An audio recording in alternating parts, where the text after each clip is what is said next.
श्री सत्यनारायण व्रत कथा पहला अध्याय। श्री व्यास जी ने कहा एक समय नैमिषारण्य तीर्थ में शौनक आदि सभी ऋषियों तथा मुनियों ने पुराण शास्त्र के वेत्ता श्री सूत जी महाराज से पूछा। ऋषियों ने कहा, महामुनि, किस व्रत अथवा तपस्या से मनोवांछित फल प्राप्त होता है, उसे हम सब सुनना चाहते हैं, आप कहें।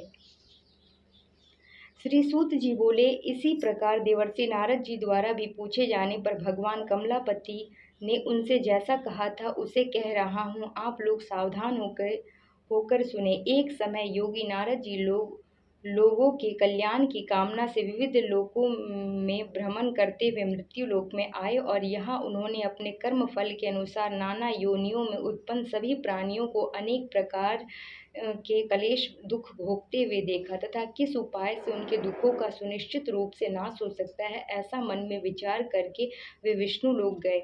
वहाँ 4 भुजाओं वाले और शंख चक्र गदा पद्म तथा वनमाला से विभूषित शुक्ल वर्ण भगवान नारायण का दर्शन कर उन देवादि देव की वे स्तुति करने लगे। नारद जी बोले, हे वाणी और मन से परे स्वरूप वाले, अनंत शक्ति संपन्न, आदि मध्य और अंत से रहित, निर्गुण और सकल कल्याणमय, गुण गणों से संपन्न, स्थावर जंघात्मक, निखिल सृष्टि प्रपंच के कारणभूत तथा भक्तों की पीड़ा नष्ट करने वाले परमात्मन, आपको नमस्कार है। स्तुति सुनने के अनंतर भगवान श्री विष्णु ने नारद जी से कहा। श्री भगवान ने कहा, महाभाग्य, आप किस प्रयोजन से यहाँ आए हैं, आपके मन में क्या है, कहिए, वह सब कुछ मैं आपको बताऊंगा। नारद जी बोले, भगवान, मृत्यु लोक में अपने पाप कर्मों के द्वारा विभिन्न योनियों में उत्पन्न सभी लोग बहुत प्रकार से क्लेशों से दुखी हो रहे हैं। हे नाथ, किस लघु उपाय से उनके कष्टों का निवारण हो सकेगा? यदि आपकी मेरे ऊपर कृपा हो तो वह सब मैं सुनना चाहता हूँ, उसे बताइए। श्री भगवान ने कहा, हे वत्स, संसार के ऊपर अनुग्रह करने की इच्छा से आपने बहुत अच्छी बात पूछी है। जिस व्रत के करने से प्राणी मोह से मुक्त हो जाता है, उसे आपको बताता हूँ, सुने। हे वत्स, स्वर्ग और मृत्यु लोक में दुर्लभ भगवान सत्यनारायण का एक महान पुण्यप्रद व्रत है।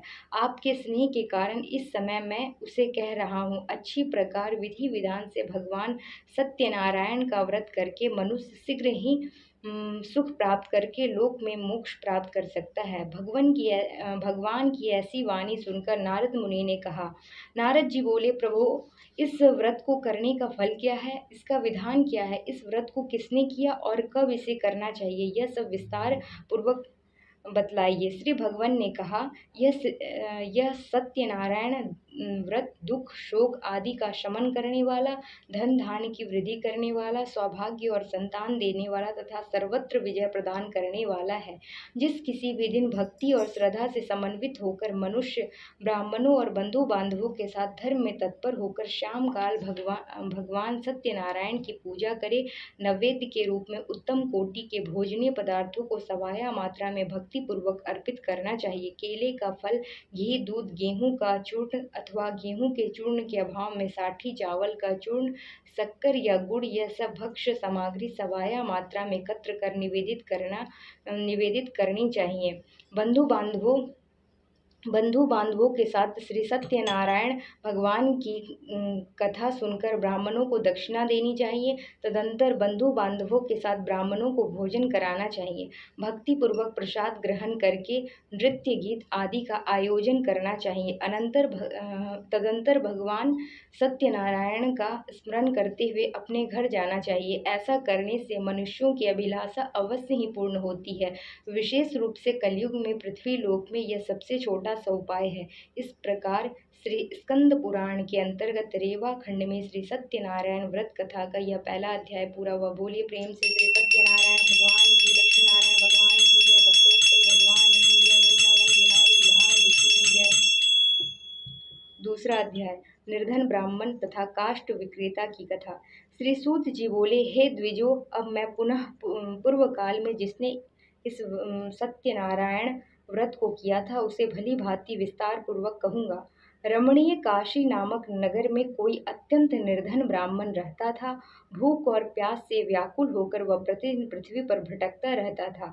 ब्राह्मण प्रिय भगवान ने उस दुखी ब्राह्मण को देखकर वृद्ध ब्राह्मण का रूप धारण करके उस द्विज से आदर पूर्वक पूछा, हे विप्र, प्रतिदिन अत्यंत दुखी होकर तुम किस लिए पृथ्वी पर भ्रमण करते हो? हे द्विज श्रेष्ठ, यह सब बतलाओ, मैं सुनना चाहता हूँ।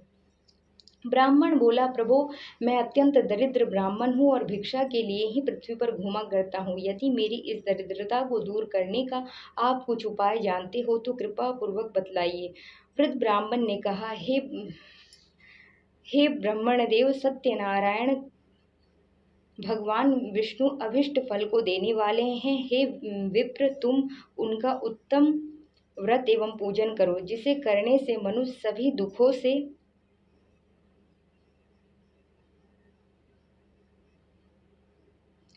सभी दुखों से मुक्त हो जाता है। और व्रत के विधान को भी ब्राह्मण से यत्न पूर्वक कहकर वृद्ध ब्राह्मण रूपधारी भगवान सत्यनारायण वहीं पर अंतर्ध्यान हो गए। वृद्ध ब्राह्मण ने जैसा कहा है उस व्रत को अच्छी प्रकार से वैसे ही करूँगा, यह सोचते हुए उस ब्राह्मण को रात में नींद नहीं आई। तदंतर प्रातः काल उठकर सत्यनारायण का व्रत करूँगा, ऐसा संकल्प करके वह ब्राह्मण भिक्षा के लिए चल पड़ा। उस दिन ही ब्राह्मण को भिक्षा में बहुत सा धन प्राप्त हुआ। उसी धन से उसने बंधु बांधवों के साथ भगवान सत्यनारायण का व्रत किया। इस व्रत के प्रभाव से वह श्रेष्ठ ब्राह्मण सभी दुखों से मुक्त होकर समस्त संपत्तियों से संपन्न हो गया। उस दिन से लेकर प्रत्येक महीने उसने यह व्रत किया। इस प्रकार भगवान सत्यनारायण के इस व्रत को करके वे श्रेष्ठ ब्राह्मण सभी पापों से मुक्त हो गया और उसने दुर्लभ मोक्ष पद को प्राप्त किया। हे विप्र, पृथ्वी पर जब भी कोई मनुष्य श्री सत्यनारायण का व्रत करेगा, उसी समय उसके समस्त दुख नष्ट हो जाएंगे। हे ब्राह्मणों, इस प्रकार भगवान नारायण ने महात्मा नारद जी से जो कुछ कहा, मैंने वह सब आप लोगों से कह दिया है। आगे अब और क्या कहूँ। ऋषियों ने कहा, हे मुने, इस पृथ्वी पर उस ब्राह्मण से सुने हुए इस व्रत को किसने किया? हम वह सब सुनना चाहते हैं। उस व्रत पर हमारी श्रद्धा हो रही है। श्री सूत जी बोले, मुनियों, पृथ्वी पर जिसने यह व्रत किया उसे आप लोग सुने। एक बार वह द्विज श्रेष्ठ अपनी धन संपत्तियों के अनुसार बंधु बांधवों तथा परिवारजनों के साथ व्रत करने के लिए उद्यत हुआ। उसी बीच एक लकड़हारा वहां आया और लकड़ी बाहर रखकर उस ब्राह्मण के घर गया। प्यास से व्याकुल वह उस ब्राह्मण को व्रत करता हुआ देख प्रणाम करके उससे बोला, प्रभु, आप यह क्या कर रहे हैं? इसके करने से किस फल की प्राप्ति होती है? विस्तार पूर्वक मुझसे कहिए। विप्र ने कहा, यह सत्यनारायण का व्रत है जो सभी मनोरथों को प्रदान करने वाला है। उसी के प्रभाव से मुझे यह सब महान धन धान्य आदि प्राप्त हुआ है। जल पीकर तथा प्रसाद ग्रहण करके वह नगर चला गया। सत्यनारायण देव के लिए मन से ऐसा सोचने लगा कि आज लकड़ी बेचने से जो धन प्राप्त होगा, उसी धन से भगवान सत्यनारायण का श्रेष्ठ व्रत करूंगा। इस प्रकार मन से चिंतन करता हुआ लकड़ी को मस्तक पर रखकर उस सुंदर नगर में गया जहाँ धन संपन्न लोग रहते थे। उस दिन उसने लकड़ी का दुगुना मूल्य प्राप्त किया। तदंतर प्रसन्न हृदय होकर वह पके हुए केले का फल, शर्करा, घी, दूध और गेहूं का चूर्ण सवाया मात्रा में लेकर अपने घर गया। तत्पश्चात उसने अपने बांधवों को बुलाकर विधि विधान से भगवान श्री सत्यनारायण का व्रत किया। इस व्रत के प्रभाव से वह धन पुत्र से संपन्न हो गया और इस लोक में अनेक सुखों का उपभोग करके अंत में सत्यपुर वैकुंठ लोक चला गया। इस प्रकार श्री स्कंद पुराण के अंतर्गत रेवा खंड में श्री सत्यनारायण व्रत कथा का यह दूसरा अध्याय पूरा हुआ। बोलिए प्रेम से श्री सत्यनारायण भगवान की जय, लक्ष्मी नारायण भगवान की जय, भक्तवत्सल भगवान की जय, वृंदावन बिहारी लाल की जय। तीसरा अध्याय, राजा उल्का मुख साधु वणिक एवं लीलावती कलावती कथा। श्री सूत जी बोले, हे श्रेष्ठ मुनियों, अब मैं पुनः आगे की कथा कहूँगा, आप लोग सुने। प्राचीन काल में उल्का मुख नामक एक राजा था। वह जितेंद्रिय, सत्यवादी तथा अत्यंत बुद्धिमान था। वह विद्वान राजा प्रतिदिन देवालय जाता और ब्राह्मणों को धन देकर संतुष्ट करता था। कमल के समान मुख वाली उसकी धर्म पत्नी शील, विनय एवं सौंदर्य आदि गुणों से संपन्न तथा पति परायणा थी। राजा एक दिन अपनी धर्मपत्नी के साथ भद्रशिला नदी के तट पर श्री सत्यनारायण का व्रत कर रहा था। उसी समय व्यापार के लिए अनेक प्रकार की पुष्कल धनराशि से संपन्न एक साधु वणिक वहां आया। भद्रशिला नदी के तट पर नाव को स्थापित कर वह राजा के समीप गया और राजा को उस व्रत में दीक्षित देकर विनयपूर्वक पूछने लगा। साधु ने कहा, राजन, आप भक्ति युक्त चित्त से यह क्या कर रहे हैं? कृपया वह सब बताइए, इस समय मैं सुनना चाहता हूँ। राजा बोले, हे साधु, पुत्र आदि की प्राप्ति की कामना से अपने बंधु बांधवों के साथ मैं अतुल तेज संपन्न भगवान विष्णु का व्रत एवं पूजन कर रहा हूँ। राजा की बात सुनकर साधु ने आदर पूर्वक कहा, राजन, इस विषय में आप मुझे सब कुछ विस्तार से बतलाइए। आपकी कथा अनुसार मैं व्रत एवं पूजन करूंगा। मुझे भी संतति नहीं है, इससे अवश्य ही संतति प्राप्त होगी। ऐसा विचार कर वह व्यापार से निवृत्त हो आनंद पूर्वक अपने घर आया। उसने अपनी भार्या से संतति प्रदान करने वाले इस सत्य व्रत को विस्तार पूर्वक बताया तथा जब मुझे संतति की प्राप्ति होगी तब मैं इस व्रत को करूंगा। इस प्रकार उस साधु ने अपनी भार्या लीलावती से कहा। एक दिन उसकी लीलावती नाम की सती साध्वी भार्या पति के साथ आनंद चित्त से ऋतुकालीन धर्मचरण में प्रवृत्त हुई और भगवान श्री सत्यनारायण की कृपा से उसकी वह भार्या गर्भिणी हुई। 10वें महीने में उससे कन्या रत्न की उत्पत्ति हुई और वह शुक्ल पक्ष के चंद्रमा की भांति दिन प्रतिदिन बढ़ने लगी। उस कन्या का कलावती यह नाम रखा गया।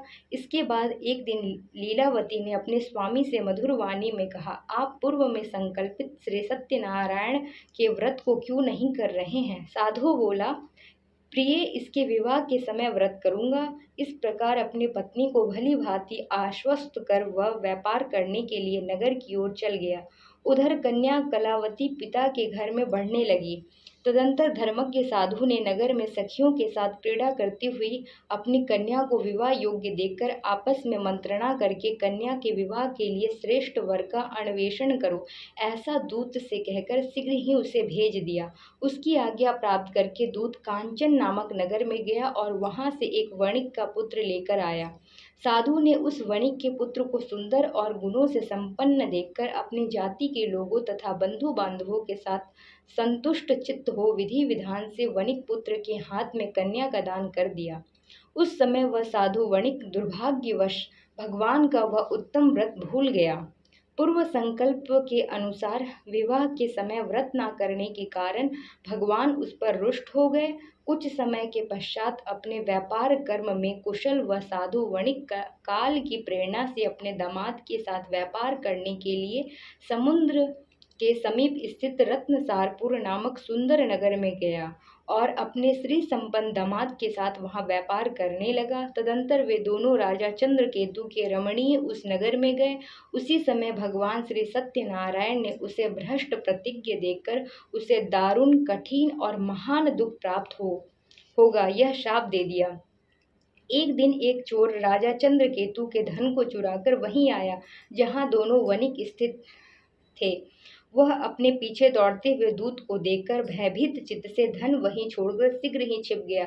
इसके बाद राजा के दूत वहां आ गए जहां वह साधु वणिक था। वहां राजा के धन को देखकर वे दूत उन दोनों वणिक पुत्रों को बांध कर ले आए और हर्षपूर्वक दौड़ते हुए राजा से बोले, प्रभु, हम 2 चोर पकड़ लाए हैं, उन्हें देखकर आप आज्ञा दे। राजा की आज्ञा से दोनों शीघ्र ही दृढ़तापूर्वक बांध कर बिना विचार किए महान कारागार में डाल दिए गए। भगवान सत्यदेव की माया से किसी ने उन दोनों की बात नहीं सुनी और राजा चंद्रकेतु ने उन दोनों का धन भी ले लिया। उन भगवान के शाप से वणिक के घर में उसकी भार्या भी अत्यंत दुखित हो गई और उसके घर में सारा का सारा जो धन था वह चोर ने चुरा लिया। वह लीलावती शारीरिक तथा मानसिक पीड़ाओं से युक्त भूख और प्यास से दुखी हो अन्न की चिंता से दर दर भटकने लगी। कलावती कन्या भी भोजन के लिए इधर उधर प्रतिदिन घूमने लगी। एक दिन क्षुधा से पीड़ित हो वह कलावती एक ब्राह्मण के घर गई। वहां जाकर उसने श्री सत्यनारायण के व्रत पूजन को देखा। वहां बैठकर उसने कथा सुनी और वरदान मांगा। तदंतर प्रसाद ग्रहण करके वह कुछ रात होने पर घर गई। माता लीलावती ने कलावती कन्या से प्रेम पूर्वक पूछा, पुत्री, रात में तू कहाँ रुक गई थी? तुम्हारे मन में क्या है? कलावती कन्या ने तुरंत माता से कहा, माँ, मैंने एक ब्राह्मण के घर में मनोरथ प्रदान करने वाला व्रत देखा है। कन्या की उस बात को सुनकर वणिक की भार्या व्रत करने को उद्यत हुई और प्रसन्न मन से उस साध्वी ने बंधु बांधवों के साथ भगवान श्री सत्यनारायण का व्रत किया तथा इस प्रकार प्रार्थना की, भगवान आप हमारे पति एवं जमाता के अपराध को क्षमा करें, वे दोनों अपने घर शीघ्र आ जाएं। इस व्रत से भगवान सत्यनारायण पुनः संतुष्ट हो गए तथा उन्होंने नृपश्रेष्ठ चंद्रकेतु को स्वप्न दिखाया और स्वप्न में कहा, नृपश्रेष्ठ, प्रातः काल दोनों वणिकों को छोड़ दो और वह सारा धन भी दे दो जो तुमने उनसे इस समय ले लिया है, अन्यथा राज धन एवं पुत्र सहित तुम्हारा सर्वनाश कर दूंगा। राजा से स्वप्न में ऐसा कहकर भगवान सत्यनारायण अंतर्ध्यान हो गए। इसके अनंतर प्रातः काल राजा ने अपने सभासदों के साथ सभा के मध्य बैठकर अपना स्वप्न लोगों को बताया और कहा, दोनों बंदी वणिक पुत्रों को शीघ्र ही मुक्त कर दो। राजा की ऐसी बात सुनकर वे राजपुरुष दोनों महाजनों को बंधन मुक्त करके राजा के सामने लाकर विनय पूर्वक बोले, महाराज, बेड़ी बंधन से मुक्त करके दोनों वणिक पुत्र लाए गए हैं। इसके बाद दोनों महाजन वणिक पुत्र नृपश्रेष्ठ चंद्रकेतु को प्रणाम करके अपने पूर्व वृतांत का स्मरण करते हुए भय विह्वल हो गए और कुछ बोल ना सके। राजा ने वणिक पुत्रों को देखकर आदर पूर्वक कहा, आप लोगों को प्रारब्धवश यह महान दुख प्राप्त हुआ है, इस समय अब कोई भय नहीं है। ऐसा कहकर उनकी बेड़ी खुलवाकर क्षौर कर्म आदि कराया। राजा ने वस्त्र अलंकार देकर उन दोनों वणिक पुत्रों को संतुष्ट किया तथा सामने बुलाकर वाणी द्वारा अत्यधिक आनंदित किया। पहले जो धन लिया था उसे दुना करके दिया। तदंतर राजा ने पुनः उनसे कहा, साधो, आप अपने घर को जाएं। राजा को प्रणाम करके आपकी कृपा से हम जा रहे हैं। ऐसा कहकर उन दोनों महावैश्यों ने अपने घर की ओर प्रस्थान किया। इस प्रकार श्री स्कंद पुराण के अंतर्गत रेवा खंड में श्री सत्यनारायण व्रत कथा का यह तीसरा अध्याय पूरा हुआ। बोलिए प्रेम से श्री सत्यनारायण भगवान की जय, लक्ष्मी नारायण भगवान की जय, भक्तवत्सल भगवान की जय, वृंदावन बिहारी लाल की जय। चौथा अध्याय, असत्य भाषण तथा भगवान के प्रसाद की अवहेलना का परिणाम। श्री सूत जी बोले, साधु वणिक मंगलाचरण कर और ब्राह्मणों को धन देकर अपने नगर के लिए चल पड़ा। साधु के कुछ दूर जाने पर भगवान सत्यनारायण की उसकी सत्यता की परीक्षा के विषय में जिज्ञासा हुई। साधु, तुम्हारी नाव में क्या भरा है? तब धन के मद में चूर दोनों महाजनों ने अवहेलना पूर्वक हंसते हुए कहा, दंडिन, क्यों पूछ रहे हो? क्या कुछ द्रव्य लेने की इच्छा है? हमारी नाव में तो लता और पति आदि भरे हैं। ऐसी निष्ठुर वाणी सुनकर तुम्हारी बात सच हो जाए, ऐसा कहकर दंडी सन्यासी का रूप धारण किए वे भगवान कुछ दूर जाकर समुद्र के समीप बैठ गए। दंडी के चले जाने पर नित्य क्रिया करने के पश्चात उतराई हुई जल में ऊपर की ओर उठी हुई नौका को देखकर साधु वणिक अत्यंत आश्चर्य में पड़ गया और नाव में लता और पति आदि को देखकर मूर्छित हो पृथ्वी पर गिर पड़ा। सचेत होने पर वणिक पुत्र चिंतित हो गया। तब उसके दामाद ने इस प्रकार कहा, आप शोक क्यों करते हैं? दंडी ने साफ दे दिया है, इस स्थिति में वे ही चाहें तो सब कुछ कर सकते हैं, इसमें संशय नहीं है। अतः उन्हीं की शरण में हम चले, वही मन की इच्छा पूर्ण होगी। दामाद की बात सुनकर वह साधु वणिक उनके पास गया और वहां दंडी को देखकर उसने भक्ति पूर्वक उन्हें प्रणाम किया तथा आदर पूर्वक कहने लगा, आपके सम्मुख मैंने जो कुछ कहा है, असत्य भाषण रूप अपराध किया है। आप मेरे उस अपराधों को क्षमा करें। ऐसा कहकर बारंबार प्रणाम करके वह महान शोक से आकुल हो गया। दंडी ने उसे रोता हुआ देखकर कहा, हे मूर्ख, रो मत, मेरी बात सुनो। मेरी पूजा से उदासीन होने के कारण तथा मेरी आज्ञा से ही तुमने बारंबार दुख प्राप्त किया है। भगवान की ऐसी वाणी सुनकर वह उनकी स्तुति करने लगा। साधु ने कहा, हे प्रभु, यह आश्चर्य की बात है कि आपकी माया से मोहित होने के कारण ब्रह्मा आदि देवता भी आपके गुणों और रूपों को यथावत रूप से नहीं जान पाते। फिर मैं मूर्ख आपकी माया से मोहित होने का कारण कैसे जान सकता हूँ? आप प्रसन्न हो, मैं अपनी धन संपत्ति के अनुसार आपकी पूजा करूँगा। मैं आपकी शरण में आया हूँ। मेरा जो नौका में स्थित पुराना धन था उसकी तथा मेरी रक्षा करे। उस वणिक की भक्ति युक्त वाणी सुनकर भगवान जनार्दन संतुष्ट हो गए। भगवान हरि उसे अभिष्ट वर प्रदान करके वहीं अंतर्ध्यान हो गए। इसके बाद वह साधु वणिक नौका में चढ़ा और उसे धन धान्य से परिपूर्ण देखकर भगवान सत्यदेव की कृपा से हमारा मनोरथ सफल हो गया, ऐसा कहकर स्वजनों के साथ उसने भगवान की विधिवत पूजा की। भगवान श्री सत्यनारायण की कृपा से वह आनंद से परिपूर्ण हो गया और नाव को प्रयत्न पूर्वक संभाल कर उसने अपने देश के लिए प्रस्थान किया। साधु वणिक ने अपने दामाद से कहा, वह देखो, मेरी रत्नपुरी नगरी दिखाई दे रही है। इसके बाद उसने अपने धन के रक्षक दूत को अपने आगमन का समाचार देने के लिए अपनी नगरी में भेजा। तत्पश्चात उस दूत ने नगर में जाकर साधु की भार्या को देख हाथ जोड़कर प्रणाम किया तथा उसके लिए अभिष्ट बात कही। सेठ जी अपने दामाद तथा बंधु वर्गों के साथ बहुत सारे धन धान्य से संपन्न होकर नगर के निकट पधार गए हैं। दूत के मुख से यह बात सुनकर वह महान आनंद से विह्वल हो गई और उस साध्वी ने श्री सत्यनारायण की पूजा करके अपनी पुत्री से कहा, मैं साधु के दर्शन के लिए जा रही हूँ, तुम शीघ्र आओ। माता का ऐसा वचन सुनकर व्रत को समाप्त कर प्रसाद का परित्याग कर वह कलावती भी अपने पति का दर्शन करने के लिए चल पड़ी। इससे भगवान सत्यनारायण रुष्ट हो गए और उन्होंने उसके पति को तथा नौका को धन के साथ हरण करके जल में डुबो दिया। इसके बाद कलावती कन्या अपने पति को ना देख महान शोक से रुदन करती हुई पृथ्वी पर गिर पड़ी। नाव का दर्शन तथा कन्या को अत्यंत दुखी देख भयभीत मन से साधु वणिक ने सोचा, यह क्या आश्चर्य हो गया। नाव का संचालन करने वाला भी सभी चिंतित हो गए। तदंतर वह लीलावती भी कन्या को देखकर विह्वल हो गई और अत्यंत दुख से विलाप करती हुई अपने पति से इस प्रकार बोली, अभी अभी नौका के साथ वह दामाद कैसे अलक्षित हो गया। न जाने किस देवता की उपेक्षा से वह नौका हरण कर ली गई, अथवा श्री सत्यनारायण का महात्म्य कौन जान सकता है। ऐसा कहकर वह स्वजनों के साथ विलाप करने लगी और कलावती कन्या को गोद में लेकर रोने लगी।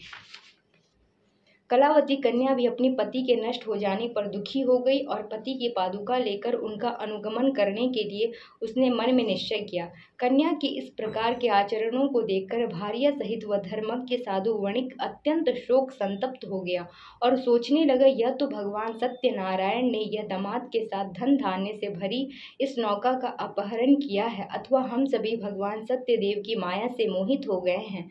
अपनी धन शक्ति के अनुसार मैं भगवान सत्यनारायण की पूजा करूंगा। सभी को बुलाकर इस प्रकार कहकर उसने अपने मन की इच्छा प्रकट की और बारंबार भगवान सत्यदेव को दंडवत प्रणाम किया।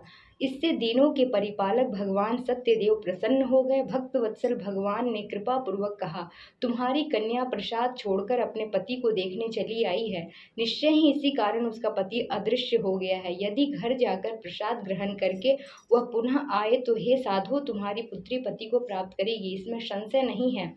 कन्या कलावती भी आकाश मंडल से ऐसी वाणी सुनकर शीघ्र ही घर गई और उसने प्रसाद ग्रहण किया। पुनः आकर स्वजनों तथा अपने पति को देखा। तब कलावती कन्या ने अपने पिता से कहा, अब तो घर चले, विलंब क्यों कर रहे हैं। कन्या की यह बात सुनकर वणिक पुत्र संतुष्ट हो गया और विधि विधान से भगवान सत्यनारायण का पूजन करके धन तथा बंधु बांधवों के साथ अपने घर गया। तदंतर पूर्णिमा तथा संक्रांति पर्वों पर भगवान सत्यनारायण का पूजन करते हुए इस लोक में सुख भोग कर अंत में वह सत्यपुर बैकुंठ लोक में चला गया। इस प्रकार श्री स्कंद पुराण के अंतर्गत रेवा खंड में श्री सत्यनारायण व्रत कथा का यह चौथा अध्याय पूरा हुआ। बोलिए प्रेम से श्री सत्यनारायण भगवान की जय, लक्ष्मी नारायण भगवान की जय, भक्तवत्सल भगवान की जय, वृंदावन बिहारी लाल की जय।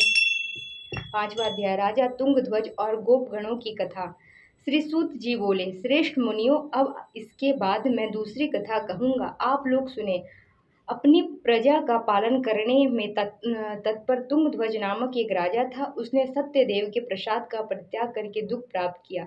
एक बार वह वन में जाकर और वहां बहुत से पशुओं को मारकर वट वृक्ष के नीचे आया। वहां उसने देखा कि गोपगण बंधु बांधवों के साथ संतुष्ट होकर भक्ति पूर्वक भगवान सत्यदेव की पूजा कर रहे हैं। राजा यह देखकर भी अहंकारवश ना तो वहां गया और न उसने भगवान सत्यनारायण को प्रणाम ही किया। इसके बाद पूजन के अनंतर सभी गोपगण भगवान का प्रसाद राजा के समीप रखकर वहां से लौट आए और इच्छा अनुसार उन सभी ने भगवान का प्रसाद ग्रहण किया। उधर राजा को प्रसाद का परित्याग करने से बहुत दुख हुआ। उसका संपूर्ण धन धान एवं सभी सौपुत्र नष्ट हो गए। राजा ने मन में यह निश्चय किया कि अवश्य ही भगवान सत्यनारायण ने हमारा नाश कर दिया है, इसीलिए मुझे वहीं जाना चाहिए जहाँ श्री सत्यनारायण का पूजन हो रहा था। ऐसा मन में निश्चय करके वे राजा गोपगणों के समीप गया और उसने गोपगणों के साथ भक्ति श्रद्धा से युक्त होकर विधि पूर्वक भगवान सत्यदेव की पूजा की। भगवान सत्यदेव की कृपा से वह पुनः धन और पुत्रों से संपन्न हो गया तथा इस लोक में सभी सुखों को उपभोग कर अंत में सत्यपुर वैकुंठ लोक को प्राप्त हुआ। श्री सूत जी कहते हैं, जो व्यक्ति इस परम दुर्लभ श्री सत्यनारायण के व्रत को करता है और पुण्यमयी तथा फल प्रदायिनी भगवान की कथा भक्ति युक्त होकर सुनता है, उसे भगवान सत्यनारायण की कृपा से धन धान्य आदि की प्राप्ति होती है। दरिद्र धनवान हो जाता है, बंधन में पड़ा हुआ बंधन से मुक्त हो जाता है, डरा हुआ व्यक्ति भय से मुक्त हो जाता है। यह सत्य बात है, इसमें संशय नहीं है। इस लोक में वह सभी इष्ट फलों का भोग प्राप्त करके अंत में सत्यपुर वैकुंठ लोक को जाता है। हे ब्राह्मणों, इस प्रकार मैंने आप लोगों से भगवान सत्यनारायण के व्रत को कहा, जिसे करके मनुष्य सभी दुखों से मुक्त हो जाता है। कलयुग में तो भगवान सत्यदेव की पूजा विशेष फल प्रदान करने वाली है। भगवान विष्णु को ही कुछ लोग काल, कुछ लोग सत्य, कोई ईश और कोई सत्यदेव तथा दूसरे लोग सत्यनारायण नाम से कहेंगे। अनेक रूप धारण करके भगवान सत्यनारायण सभी का मनोरथ सिद्ध करते हैं। कलयुग में सनातन भगवान विष्णु ही सत्य व्रत रूप धारण करके सभी का मनोरथ पूर्ण करने वाले होंगे। हे श्रेष्ठ मुनियों, जो व्यक्ति नित्य भगवान सत्यनारायण के व्रत कथा को पढ़ता है, सुनता है, भगवान सत्यनारायण की कृपा से उसके सभी पाप नष्ट हो जाते हैं। हे मुनीश्वरों, पूर्व काल में जिन लोगों ने भगवान सत्यनारायण का व्रत किया था, उसके अगले जन्म का वृतांत कहता हूँ, आप लोग सुने। महान प्रज्ञा संपन्न शतानंद नाम के ब्राह्मण सत्यनारायण का व्रत करने के प्रभाव से दूसरे जन्म में सुदामा नामक ब्राह्मण हुए और उस जन्म में भगवान श्री कृष्ण का ध्यान करके मोक्ष प्राप्त किया। लकड़हारा भील गुहियों का राजा हुआ और अगले जन्म में उसने भगवान श्री राम की सेवा करके मोक्ष प्राप्त किया। महाराजा उल्कामुख दूसरे जन्म में राजा दशरथ हुए, जिन्होंने श्री रंगनाथ की पूजा करके अंत में वैकुंठ प्राप्त किया। इसी प्रकार धार्मिक और सत्यव्रती साधु पिछले जन्म के सत्यव्रत के प्रभाव से दूसरे जन्म में मोरध्वज नाम का राजा हुआ। उसने ओरे से चीरकर अपने पुत्र की आधी देह भगवान विष्णु को अर्पित कर मोक्ष प्राप्त किया। महाराजा तुंगध्वज जन्म जन्मांतर में स्वयंभू मनु हुए और भगवत संबंधित संपूर्ण कार्यों का अनुष्ठान करके वैकुंठ लोक को प्राप्त हुए। जो गोपगण थे वे सब जन्म जन्मांतर में ब्रजमंडल में निवास करने वाले गोप हुए और सभी राक्षसों का संहार करके उन्होंने भी भगवान का शाश्वत धाम गोलोक प्राप्त किया। इस प्रकार श्री स्कंद पुराण के अंतर्गत रेवा खंड में श्री सत्यनारायण व्रत कथा का यह 5वां अध्याय पूरा हुआ। बोलिए प्रेम से श्री सत्यनारायण भगवान की जय, लक्ष्मी नारायण भगवान की जय, भक्तवत्सल भगवान की जय। जय